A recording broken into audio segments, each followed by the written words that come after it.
Okay, you are so close to being done. I feel like this witch is so loud. I'm going to unplug her. So when you are done with typing up your final draft, it should look something like this, right? Make sure I'm literally about to run through ding, ding, ding, ding, ding, all the things you need to be able to make sure that you are checking everything off this rubric. Okay. If you're missing some of these, it's like an automatic one if you just skip something, right? So you want to make sure you have all of it. So first things first, you want to make sure that your page is in MLA format. So that means up top, do you have your last name and your page number? If for some reason you don't have that, to get that there, you're going to go to Insert, down to Page Elements, Page Numbers, and then click this one. Then you got to have your name, teacher name, class, and the due date. You also need a title. We didn't add a title in the previous video, so now you're going to do it. Go read your hook. My hook is, though the Canterbury Tales is a classic from the Middle Ages, it seems Chaucer's religious characters are spawned from Cardi B and Offset. So you're going to take something similar to what you said in your hook and embed it here in the first part of your title. This is called a two-part title. Your first part is connecting to the hook, and then your second part is serious. So the first part of my two-part title is the medieval Cardi B and Offset, because we're writing about the medieval ages and middle times, right?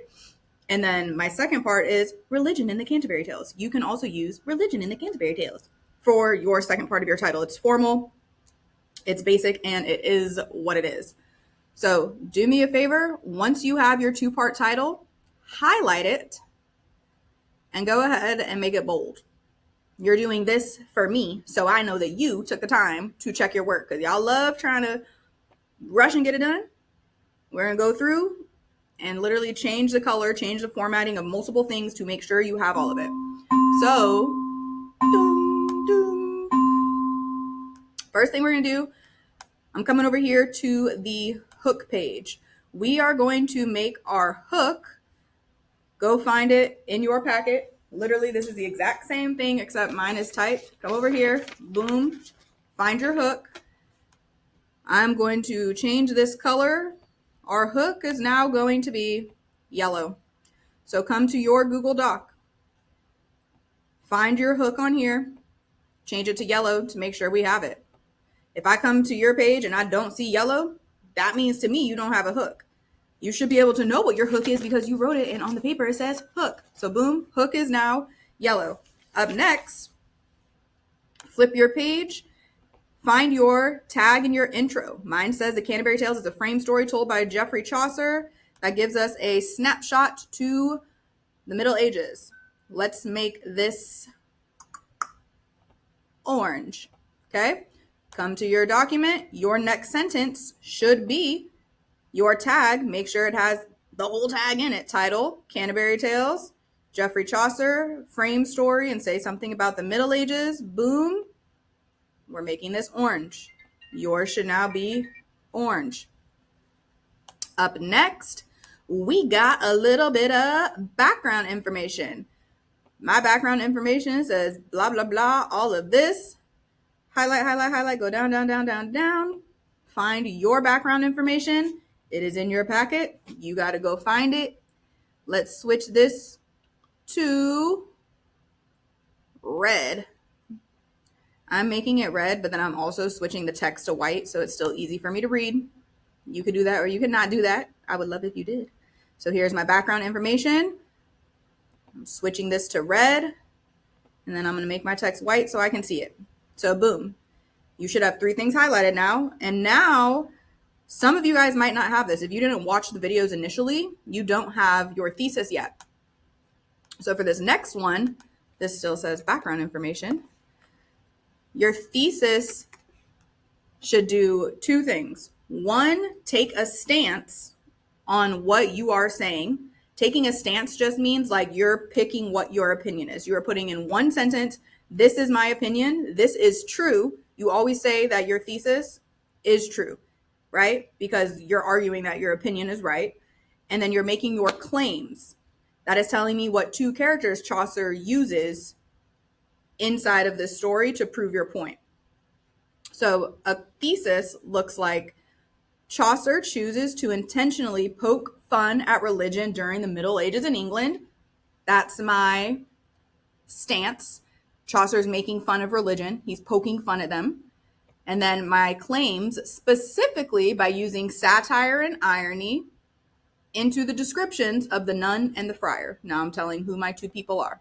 So yours could say something like, Chaucer is bringing attention to corruption, to red flag behavior during the Middle Ages, specifically with our religious characters, comma, then put your two religious characters, the friar and the monk and the nun, whoever your characters are. So you're saying what Chaucer is doing or saying about religion. Is he making fun of it? Is he critiquing it? Is he calling them out? Like, it's obviously going to be some kind of like negative word, or saying that he's like mocking them and making fun of them. And then you tell me what two characters he's using, what two characters you're writing about. We're going to make this green. So you're gonna have to pause this, type up your one-liner. This is your thesis. You take a stance, you list your two claims, and make it green. Next, we are moving into our body paragraphs. The only thing you need to do for your body paragraphs, let's check and see what the rubric says you need. I'm going to go down the line and we'll kind of check as we go till I get here. So boom, two-part title. You should have a two-part title, and your two-part title should be bold. Hook. Your hook is yellow. Tag, title, author, genre. That is orange. Background information on Chaucer in the Middle Ages. That is red. We're turning to the next page. 2 quotes for character 1, 2 quotes for character 2. So we're going to highlight our quotes. Let's come down. Where are your quotes? We are going to make quotes blue.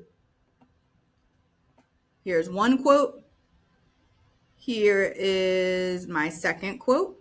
And I was extra and used 3. So here's those. Highlight your quotes. Make them blue so I can see them nice and easy and you know that you got them. Come down to your next character. Highlight your quotes. Boom. And then highlight your next quote. So you should have a minimum of 4 quotes highlighted. I know some people use extra like I did. So now your body paragraphs about each character should each have 2 blue highlights. The next part we are looking for says depth of analysis. Listen when I read this depth of analysis. Analysis is what you wrote after your quote. Okay? So you told me like, oh, the nun should act like this. The monk should act like this, but they really act like this. And then you put a quote showing that red flag of what they were doing that was wrong. Now, you can't just give me the red flag in the quote and say, this is bad because he shouldn't drink, right? Like, that's corny. That would be a 1. So listen when I'm saying the 1, 2, 3, 4 of what your analysis needs to be. You want to aim for a 3 or a 4. A 1 would be analysis is superficial or off topic with no connection to context. So if it is superficial or off topic, that would mean you're getting a 1. If I put right here for the quote, she certainly was entertaining, pleasant, and friendly in her ways. If you now, in your analysis is what comes after your quote, and we're going to make this one pink. You see this? If this is not connected to my blue part, it don't make sense and you get a 1. So if this is saying, oh, she's friendly, and I start talking about Halloween, 1, because what does Halloween have to do with a nun being friendly, right? So if it's completely unrelated, you get a 1. This next one says analysis is mostly summary with minimal connection to context. So summarizing is saying the exact same thing that your quote said. Summarizing and analysis are not the same, right?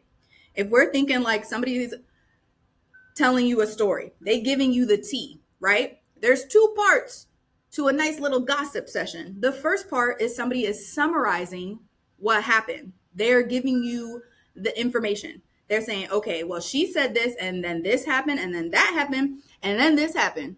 So that's what happened, right? They're summarizing. They're telling you this is what happened. The next part, after y'all do the summary and y'all gossiping and the tea coming all together, is the analysis. Because now you're saying, well, what I think, well, if she wouldn't have done X, Y, Z, and what she really meant by that, and the thing she didn't bring up was da da da da. Now you doing all the mixing up. You're looking under the conversation, who said what. You're bringing in other things that recently happened, because you don't just want the tea. You then want to analyze. You then want to analyze the tea and get all up in it. Because just the summary is like, okay, that's cool. But the analysis, the extra conversation that comes after the tea, that's what makes it good. Same with this, right? So if you were only summarizing, that means for me, the nun was certainly pleasant and entertaining in her ways. Lines 143. If my analysis, my pink part right here, just said, the nun is really nice and she is really friendly, period. That is on topic, but it's just summary. It's not analyzing. It's not going under the surface and giving me anything more. So if you just re-say what it said in your quote, you just summarize it, you get a 2. So now for the 3s and the 4s, this is when you going into the nitty gritty and giving me some extra and not just summary. So a 3 says analysis explains the meaning and makes connections to historical context. And a 4 would be analysis is insightful, goes beyond the surface meaning, and clearly connects to historical and Catholic Church expectations. Think back. When we were initially doing your annotations, we wrote down from ChatGPT what people were supposed to act like. So you have those answers. You have to bring that back into your analysis. So for me, I'm saying kindness is expected from these individuals. That's me saying what's expected from the nun.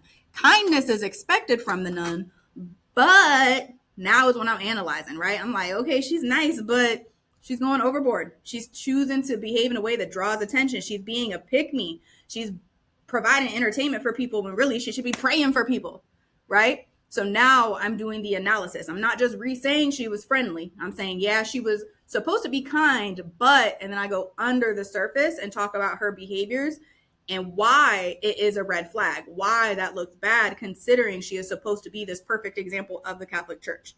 So that's how you get a 4.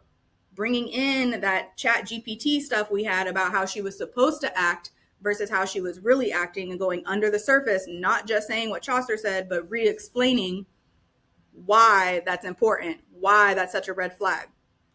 So come to all of your quotes, reread what you wrote.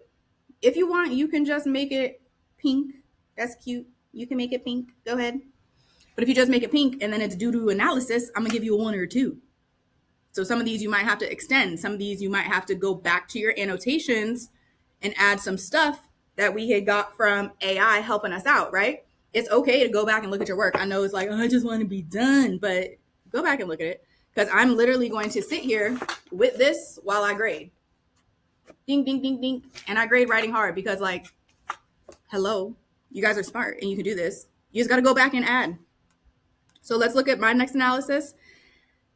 It says, for my quote, her mouth was very small but soft and red, and she was by no means indeed undergrown. If I was getting a 1 or a 2, I would just be saying the text explains that her mouth is small and she had red lips and she was not skinny. That's just summarizing. You don't want to summarize. You want to go under the surface and talk about those red flags. Now I'm going to say these 2 descriptions of her are red flags for a nun during the Middle Ages. I'm mentioning the time period. I'm saying that they are a red flag. If her lips are red, this is a direct symbol of having a promiscuous and bold look. Like, ooh, red looks sexy. Why is she trying to be sexy, right? Just like we were talking about in the annotations. When it comes to her womanly shape being described as by no means undergrown, it directly points out that she's wearing her attire tighter than the average nun. So now we know she out here trying to show her body, right? You're going to bring that up if you use a quote about what the nun was wearing. This is going under the surface. It's not summarizing because by no means undergrown just means that she is shapely. So summarizing would be saying, oh, the nun has a nice shape. But then explaining why it's a big deal that we even know that the nun has a nice shape because she shouldn't be wearing a tight robe. She shouldn't be wearing a tight gown, but she is, and you can see all of her body shape. It's obvious that she wants people to see it because there's no reason it should be tight. That's us going under the surface and analyzing, okay? I'm not going to do my next one because we just did 2. Make all of yours, though, pink. I'm switching my text to white so I can see it. and then come down. This next one, here's my analysis of the fryer. Make those pink. And my whiting white. What, Mr. Wabbit? Make my writing white. Again, writing is white. For analysis, highlight is pink. So when I come to grade yours, if I do not see these colors, I'm assuming that means it's not there. If I don't see pink highlighted, I'm assuming you don't have analysis. If I do not see 4 blue highlights with line numbers where you got your quote from, I'm going to assume that you don't have quotes. If you need help with this, come get help with this. I'm going to be literally clicking through, watching you guys type as you are typing. If you need help, just ask for help. Okay. And then when you are done, turn this in. This is going to be our last summative assignment for the quarter. So you need to do good in this, because before we've been doing Google Forms, nice little easy multiple choice. This is going to carry the weight of your grade because it's the biggest summative assignment we've done. So go back to your annotations, take your time. If you want to look at it with me before you turn it in, say, Miss Tiger, can we do a mini conference real fast before I turn it in? I'm going to say yes. Okay. Make sure it's good. That's all I have to say. Y'all thought I was going to yap more? Yeah, just turn it in when you're done. Ask for help if you need help. Okay. Bye.